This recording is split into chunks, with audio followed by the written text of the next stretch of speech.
Buonasera, benvenuti a questa edizione del nostro telegiornale. Vediamo insieme i principali titoli. Omicidio Roberta Siragusa, la Cassazione conferma l'ergastolo per l'ex fidanzato Pietro Monreale, giudicato inammissibile il ricorso presentato dai legali dell'imputato. Etna e Stromboli sorvegliati speciali tra spettacolo e inevitabili restrizioni. Il vulcano attivo più alto d'Europa adesso è ancora più alto dopo il risveglio del cratere Voragine, tocca quota 3.369 metri d'altezza. Catania, serviranno ancora diverse settimane per rientrare dall'emergenza cenere lavica in città. L'opposizione incalza la giunta Trentino e chiede piani aggiornati. Caldo e incendi, Sicilia da bollino arancione, previsti picchi oltre i 40 gradi, rischio incendi che aumenta a Rogo, a Piana degli Albanesi, dove il sindaco accusa fermatevi ignobili piromani.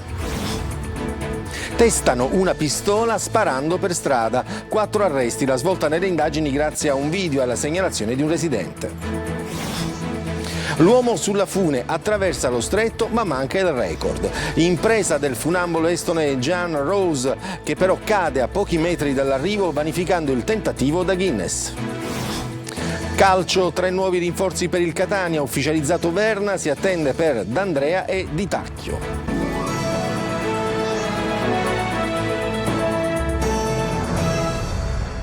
Inammissibile è quanto ha deciso la Corte di Cassazione nei confronti del ricorso presentato dai legali di Pietro Monreale, l'uomo accusato di avere ucciso la 17enne Roberta Siragusa. Confermato l'ergastolo per l'imputato. Angelo Gaiano.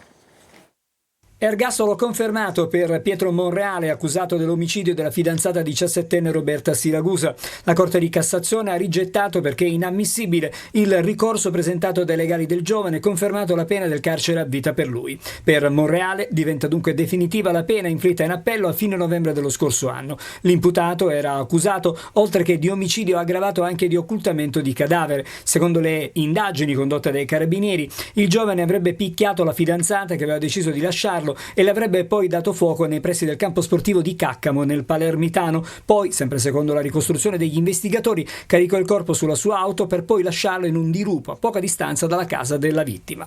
Una ricostruzione che ha retto per 2 gradi di giudizio. In primo grado Monreale, lo ricordiamo, era stato condannato oltre che al carcere a vita anche al risarcimento del danno nei confronti dei genitori, del fratello e della nonna della vittima.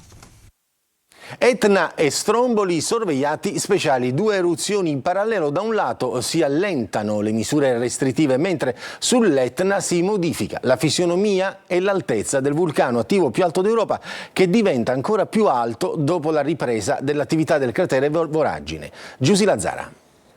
2 vulcani, 2 storie diverse, lo Stromboli e l'Etna, sempre carichi però di quell'energia che viene fuori all'improvviso. Dopo i giorni dell'eruzione iniziata il 4 luglio si allentano le misure nell'isola di Stromboli per turisti e residenti, con l'attività eruttiva stabilizzata.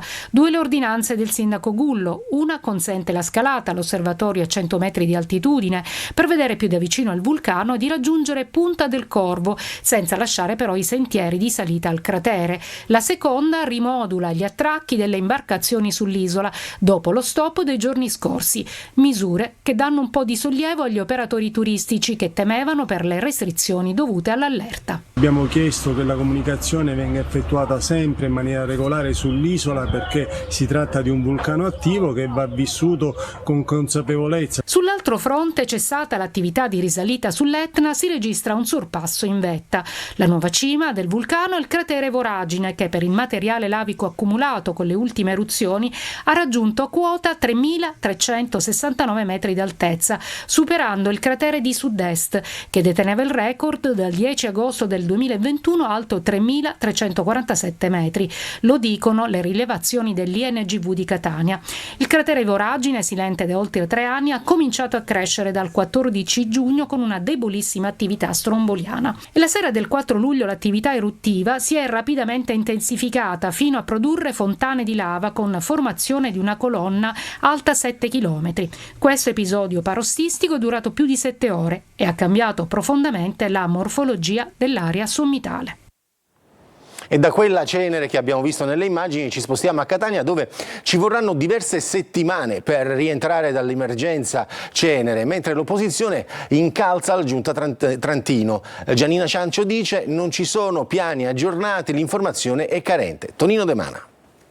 Prima l'emergenza rifiuti, ora la sabbia vulcanica, e per Catania è un'estate nera, nera come la cenere che ricopre ogni cosa: strade, piazze, marciapiedi e monumenti. Ci vorranno diverse settimane per tornare alla normalità, con la speranza che madre natura, in questo caso l'Etna, non sbuffi ancora. Se è vero che le isole ecologiche di Picanello e Trappeto Nord lavorano a pieno regime, è altrettanto vero che la città è ancora sommersa di cenere. Queste le condizioni del lungomare e della pista ciclabile, che in alcuni punti presenta pericolose dune.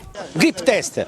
Allora, abbiamo fatto proprio un grip test, ma è veramente scivoloso. Ma un pochettino sì, mi sono scivolato io la prima notte perché lavorando a Catania. La pista però secondo me dovrebbe essere pulita come le strade. Ho frenato piano piano e ho preso la dieta di botto e sto arrivando a pettiera. Si scivola se non stai attento, sì.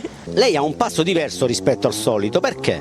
E a causa della cenere devo stare più attento, quindi cammino un po' più moderatamente. L'opposizione incalza la giunta Trantino, a farsi portavoce è Giannina Ciancio. Non abbiamo un piano cittadino aggiornato che ci aiuti a gestire la mole di cenere che arriva in città. L'informazione è stata carente, è avvenuta soltanto tramite social, perché in Consiglio Comunale, se non fosse per qualche sollecitazione da parte dell'opposizione, non avremmo saputo nulla né sull'emergenza rifiuti né sull'emergenza cenere. Supereco e Gema lavorano a ritmo ininterrotto per cercare di recuperare il terreno perduto, ma le difficoltà continuano ad essere sotto gli occhi di tutti e non mancano le polemiche, visto che molti hanno segnalato l'approssimativa pulizia dell'area sportiva di Piazza Nettuno. Certo che è pericoloso, ma non solo per noi che giochiamo qua a basket, ma per la città intera, per chiunque si mette in movimento, ecco. Basta guardarsi attorno per avere amare conferme.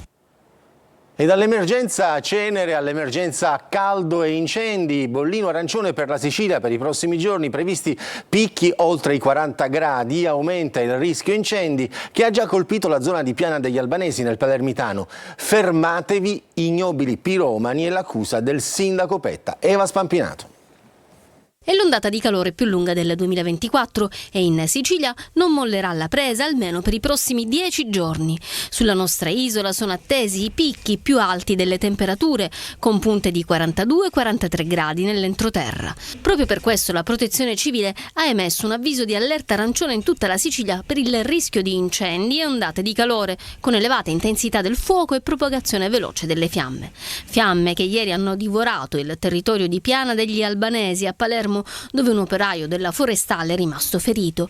Sono stati 3 i diversi punti di fuoco nel sottobosco dell'Oasi Lago e del centro tecnico canoa e canottaggio. Ferma la condanna del sindaco Rosario Petta. Fermatevi, ignobili personaggi, perché le vostre azioni non solo distruggono l'habitat naturale, non solo distruggono il nostro bellissimo paesaggio, ma c'è anche il rischio di mettere a repentaglio la vita delle persone, e questo è assolutamente da condannare. Per l'estensione dell'incendio sono state evacuate diverse zone intorno al lago, dove erano presenti anche tante persone. L'area è tornata fruibile dopo la messa in sicurezza.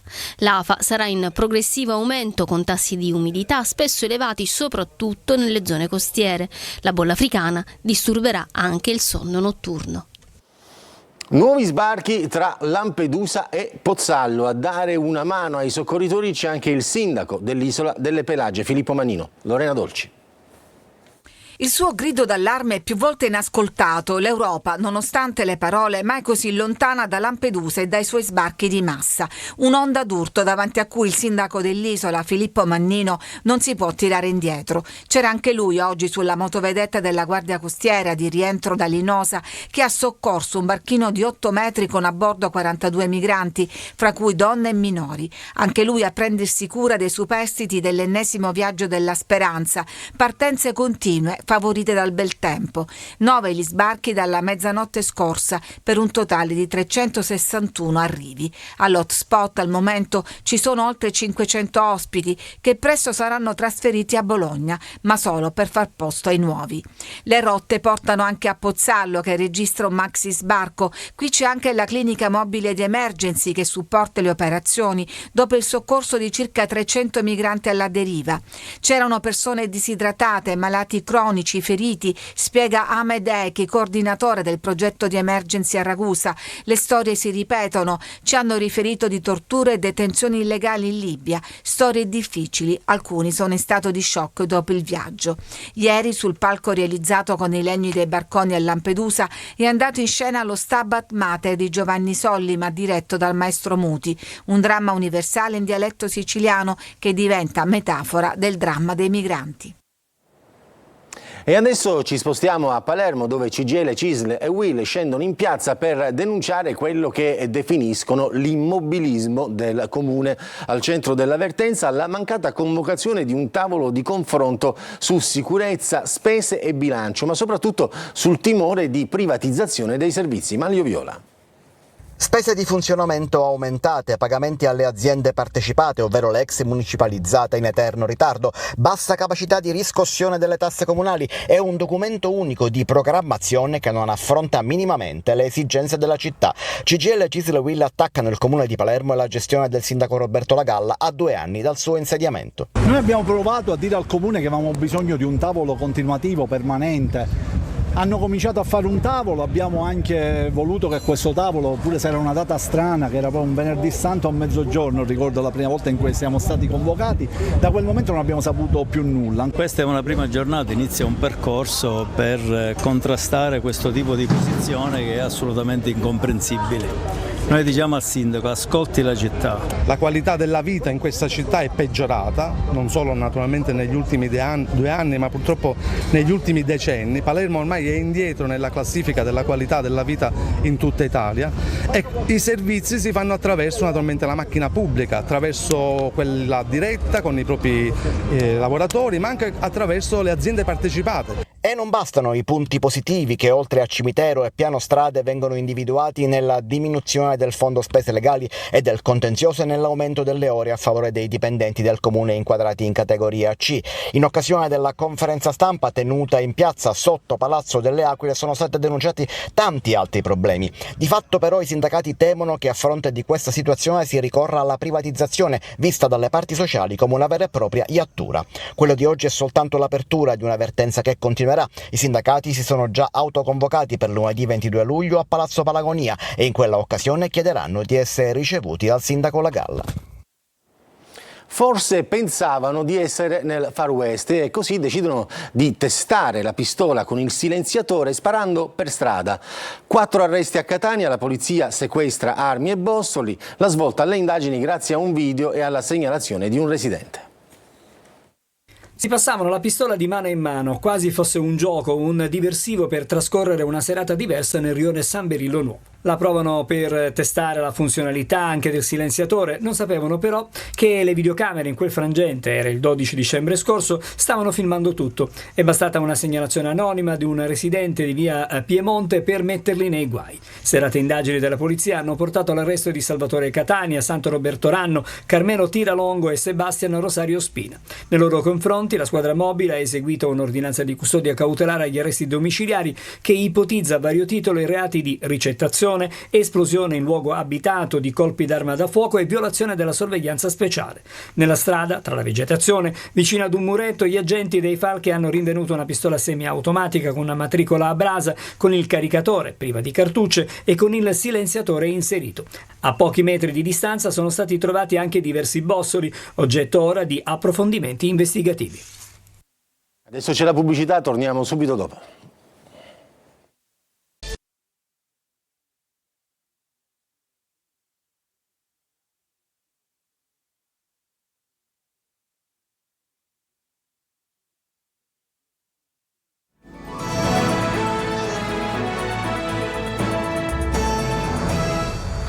E rieccoci dopo la pubblicità a Catania, dal boschetto al deserto. Il progetto di riforestazione voluto dal Comune fa i conti con la triste realtà. Alla Playa centinaia di piante morte o in sofferenza. Questa è una conifera, chiaramente è morta e come gran parte delle piante sono in sofferenza. Ecco quel che resta del progetto di riforestazione del boschetto della Playa, un tempo oasi per catanesi turisti, oggi declassato ad un'area semidesertica dove in parte la vegetazione incolta, anche qui, prende il sopravvento e lo fa anche ricoprendo le tante piante messe a dimora per rigenerare il boschetto. Dopo anni di abbandono, incendi ed eventi climatici estremi, il Comune di Catania l'8 marzo scorso aveva avviato il progetto, costo 461.000 euro, con il motto "Aiutiamoli a crescere". Oggi quel motto suona come una beffa. È normale che le piante, se non gli hai un supporto in condizioni di questo terreno sabbioso, le piante vanno in sofferenza immediatamente. L'unico verde che si vede anche alle sue spalle è la vegetazione incolta, che non manca mai. Sì, c'è dell'arundo, c'è del glicine, ci sono vari infestanti del rovo, dove paradossalmente in queste condizioni creano delle condizioni di ombra che possono aiutare la pianta. Chiaramente andiamo a vedere una pianta al sole in una condizione magari qua di suolo riportato, la pianta è andata subito in sofferenza ed è morta. Non le manda a dire Graziano Bonaccorsi? Vogliamo capire l'amministrazione cosa vuole fare, perché dopo che abbiamo speso 460.000 euro di fondi comunitari non possiamo immaginare di lasciare così le cose. Per esempio un caso eclatante dove si sta consumando una vera tragedia, mettiamola così, ecologica, è alla Spina Verde Librino, cioè lì non troviamo macchie di leopardo, lì sono morte praticamente tutte. Quasi 6.000 specie arboree messe a dimora, più della metà morte o in sofferenza, e il caldo torrido della lunga estate siciliana potrebbe dare il colpo di grazia. E rimaniamo a Catania, dove prosegue l'operazione sicurezza sulle strade. Altri 3 autovelox sono stati installati sulla circonvallazione e a breve verranno attivati assieme ai 2 già esistenti. Si aggiungono ai semafori T-Red già funzionanti in prossimità degli attraversamenti pedonali. Emanuela Corsi. Operazione sicurezza a Catania sulla circonvallazione, dove sono stati installati altri 3 autovelox per ridurre la velocità degli automobilisti su una delle arterie più trafficate e a tratti pericolosa della città. Aspettiamo l'attivazione per completare piccoli dettagli quale la segnaletica e altre cose per poter poi iniziare le procedure per le verbalizzazioni per i veicoli che oltrepassano i 50 km/h. I rilevatori di velocità si aggiungono agli altri 2 installati nei mesi scorsi. Posso dire che già con i primi 2 autovelox installati ho visto che la gente sta iniziando ad imparare che nella circonvallazione è più importante la sicurezza e non più la velocità. Assieme ai 5 autovelox che verranno attivati a breve, sono già attivi 3 semafori T-Red posti in prossimità di altrettanti attraversamenti pedonali per sanzionare gli automobilisti che non si fermano quando scatta il rosso o l'arancione. È giusto pensare alla sicurezza, soprattutto in questo tratto qui di fronte all'università. Gli autovelox aiutano, speriamo che la gente capisca che ci sono le strisce pedonali e le persone potrebbero essere in pericolo, speriamo che non succedano più le cose che sono successe in passato, diciamo. Purtroppo, come vi mostriamo in questa ripresa all'altezza della cittadella universitaria, non manca chi si ostina a non rispettare il codice della strada e, incurante del rosso, di multe e sanzioni, continua la sua corsa mentre un pedone sta attraversando la strada. Il record si infrange a pochi metri dall'arrivo per una caduta, ma l'impresa c'è lo stesso. Jan Roos, funambole estone, è il primo uomo ad attraversare lo stretto di Messina su una corda. Francesco Triolo. Il record del mondo si infrange a 230 metri dal pilone di Messina, ma Jan Roos è il primo uomo ad attraversare lo stretto su una slackline, una corda larga appena 1,9 cm e tesa per oltre 3,6 km a oltre 200 metri di altezza. Per ben 3 ore il funambolo estone ha dimostrato una maestria esemplare, una forza mentale fuori dal comune, completando una straordinaria impresa mai realizzata prima. Non si può considerare un record del mondo, visto che che non ha concluso il percorso senza cadute ad appena, come detto, 230 metri dal traguardo, ma resta comunque un'impresa straordinaria. Ero davvero felice di essere arrivato al pilone di Messina, perché ho perso la cognizione del tempo mentre camminavo. Mi sembrava di aver impiegato tanto tempo. Mi sentivo come se stessi ricominciando dall'inizio. Ci sono state molte sorprese mentre camminavo, tante sfide. Dovevo gestire i passi cercando di non inciampare, ritrovare l'equilibrio. È stata una camminata dura. La traversata del tratto di mare tra Sicilia e Calabria rappresentava una sfida sportiva monumentale e audace per molti motivi, dalla distanza enorme alle difficili condizioni atmosferiche fino alle complesse difficoltà ambientali. La slackline infatti è stata tesa tra i piloni e l'ex elettrodotto dello stretto con punti a diverse altezze, creando un dislivello che ha richiesto ancora di più una precisione assoluta. Ero così felice della visuale verso Messina, era così limpido. Tutta l'acqua sotto lo skyline, dietro il pilone. Ed era davvero una sensazione fantastica, anche solo camminare e vedere una lunga skyline. Allo stesso tempo sentivo tutte le barche accelerare, i droni sorvolare su di me, la gente urlava, gli scooter erano quelli più rumorosi, mi stavano distraendo. A Jan Rose, adesso c'è la pubblicità, poi torniamo per parlare di calcio.